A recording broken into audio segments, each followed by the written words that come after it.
Sir, എന്താണ് ഈ soap എന്ന് പറയുന്നത്? ഫാറ്റി ആസിഡുകളുടെ ലവണമാണ് സോപ്പ്. ഇത് ജലത്തിൽ എളുപ്പത്തിൽ ലയിക്കും.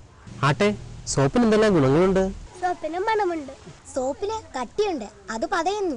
ആ ശരി, നിങ്ങൾക്ക് സോപ്പിനെ കുറിച്ച് അറിയാമല്ലോ. വരൂ, നമുക്ക് സോപ്പ് ഉണ്ടാക്കുന്നത് കാണാം.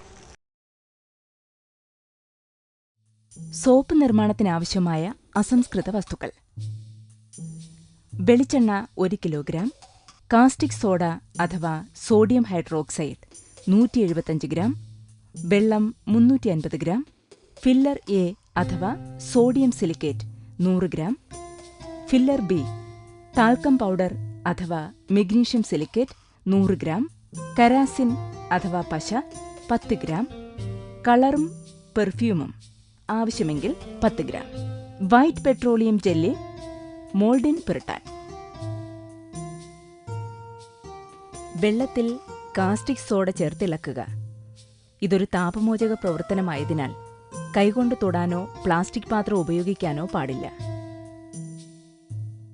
അതിലേക്ക് ഫില്ലർ എ ചേർക്കുക. മോൾഡിൽ പെട്രോളിയം ജെല്ലി പുരട്ടുക. വെളിച്ചെണ്ണയിൽ നേരത്തെ തയ്യാറാക്കി വെച്ചിരിക്കുന്ന ലായനി ചേർത്ത് 20 മിനിറ്റ് ഒരേ വശത്തേക്ക് ഇളക്കുക.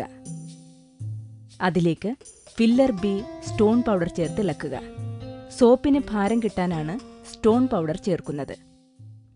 അതിലേക്ക് പെർഫ്യൂം ചേർത്ത് നന്നായി ഇളക്കുക. അതോടൊപ്പം കരാസിൻ പശ ചേർത്ത് ഇളക്കുക.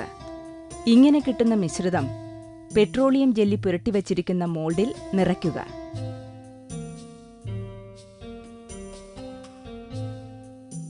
മോൾഡിൽ നിന്ന് ഇളക്കിയെടുക്കുന്ന സോപ്പ് 2-3 ആഴ്ചകൾക്ക് ശേഷം ഉപയോഗിക്കാം.